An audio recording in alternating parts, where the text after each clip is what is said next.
तो जिन्ना को छोड़ के अब तो बाबर को याद करते हैं, अब तो औरंगजेब को याद करते हैं। अरे औरंगजेब आज से 500 साल पहले था, बाबर 800 साल पहले था, हमारा उसके साथ क्या लेना देना?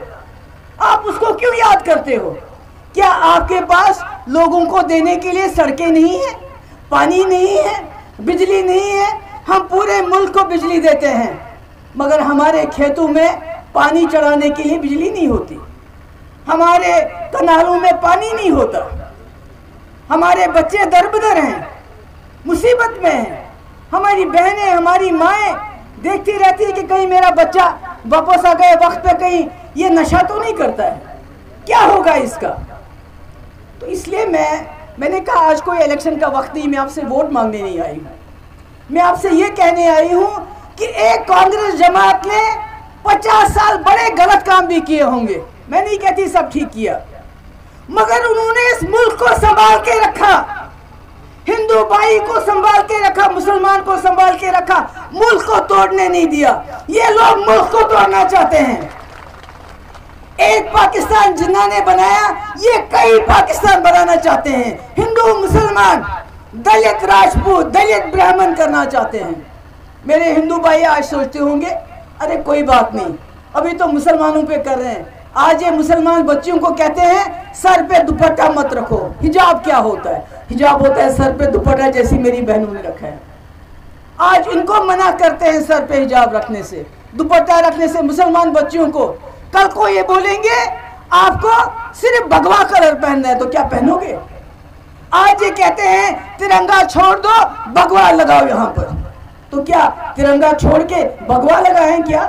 भगवा झंडा लगाएं क्या? अरे ये हिंदुस्तान एक गुलदस्ता है जिसको सारी दुनिया देखती है। क्यों देखती है? पाकिस्तान को क्यों नहीं देखती? चीन को क्यों नहीं देखती? इसलिए देखती है हिंदुस्तान को। यहाँ हिंदू, मुसलमान, सिख, ईसाई, बौद्ध सब मिलजुल के रहते हैं। मेरा बचपन हिंदू घर में गुजरा है। जम्मू में मैं कॉलेज में पढ़ी हूँ 4 साल सेठी साहब के घर में, और कई बार मुझे मौका मिला लड़कियों के साथ वैष्णो माता जाने का। जब मैं वहां से थक हार के वापस आती थी तो सेठी साहब की जो आंटी थी, जो उनकी मिसेस थी, वो मेरी टांगे गर्म पानी से धोती थी क्योंकि मैं थक जाती थी। ये हमने देखा है। ये नहीं देखा कि इसके फ्रिज में देखो क्या है, अगर मीट है तो इसको मार मार के इसकी जान निकालो। हमने बड़े चाव के साथ बीजेपी के साथ ये सोच के सरकार बनाई कि वाजपेयी जी के रास्ते पे चलेंगे, मगर इन्होंने मुल्क के अंदर वो माहौल बनाया कि जो रास्ते में मिला, अगर उसके हाथ में खुदा ना खासा गाय का मांस नहीं होता था, कोई दूसरा मांस होता था, तब भी उसको पकड़ के मारते थे। करना शुरू कर। पीडीपी वालों को क्या हो गया कि इस बीजेपी के साथ ने हाथ मिलाया जो हिंदू मुस्लिम करके मुसलमानों को मरवाना चाहती है? का नहीं, क्योंकि जो दिल्ली में होता था, जो मुल्क के अंदर होता था, उसका रिएक्शन कश्मीर में होता था।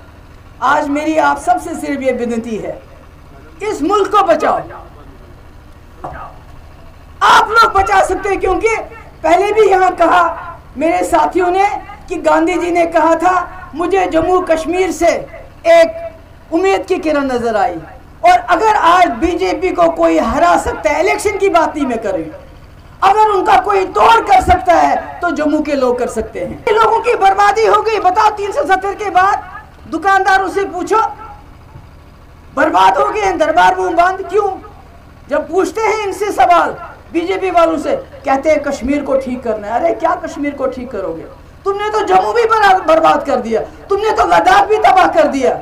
अभी डिलिमिटेशन को देखिए। आप लोगों को अंदाजा होना चाहिए, जो एक कॉन्स्टिट्यूंसी को ठीक तरह से बांट नहीं सकते, वो मुल्क का क्या कर रहे होंगे? अरे आपका नहीं, सिर्फ अपने कैंडिडेट्स का सोचा कि हमारा कैंडिडेट कैसे जीते, क्योंकि हर वक्त झूठ, सब झूठ, सिर्फ जुमले बोलते हैं और कोशिश है हम इलेक्शन जीतने चाहिए, उसके बगैर और कुछ नहीं है इनका मकसद। इसलिए मेरी आप सबसे गुजारिश है, आप मेरी बात को समझो। ये नेहरू का देश है, ये गांधी का देश है, उस नेहरू ने जिसने इस हिंदुस्तान की बुनियाद रखी। इतनी नफरतें थी उस वक्त, इतना खून खराबा था, उन्होंने कैसे सजाया उस गुलदस्ते को। यहाँ कारखाने की बुनियाद डाली, यहाँ कॉलेजेस की बुनियाद डाली, यहाँ यूनिवर्सिटी, एम्स, IIM, IIT, ये तो सब नेहरू की देन है। इन्होंने क्या किया मुझे बताओ।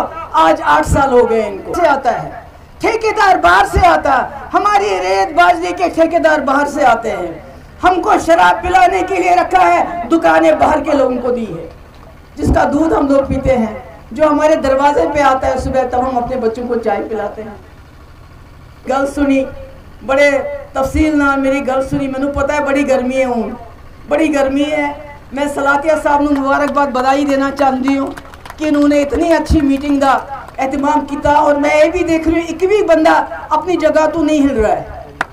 तो मैं तो सलाम कर दी थी। बड़ी बहुत ज़्यादा तादाद विच मेरी भैनें, मेरी तियाँ, मेरी माएँ, मेरी कुड़ियाँ इतने हैं और बुज़ुर्ग लोग भी हैं। मैं तो उन सब का बहुत शुक्रगुजार हूँ। जितने हमारे इम्तियाज़ साहब जो है, बड़े शरीफ आदमी है, बड़ा चंगा बंदा है, ये बड़ा चंगा बंदा है। इसकी जदों इसकी बीवी मर गई तो इसकी हालत बड़ी ख़राब थी वो, मगर उसके बावजूद इसने आप लोगों के लिए खड़े रहे ये, इसलिए इसका ख्याल। बहुत बहुत शुक्रिया, थैंक यू सो मच।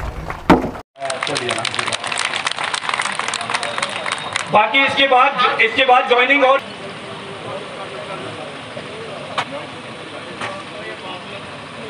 हम हो गए, आ जाएंगे। मुबारकबाद कि उन्हें महसूस कर रहे हैं।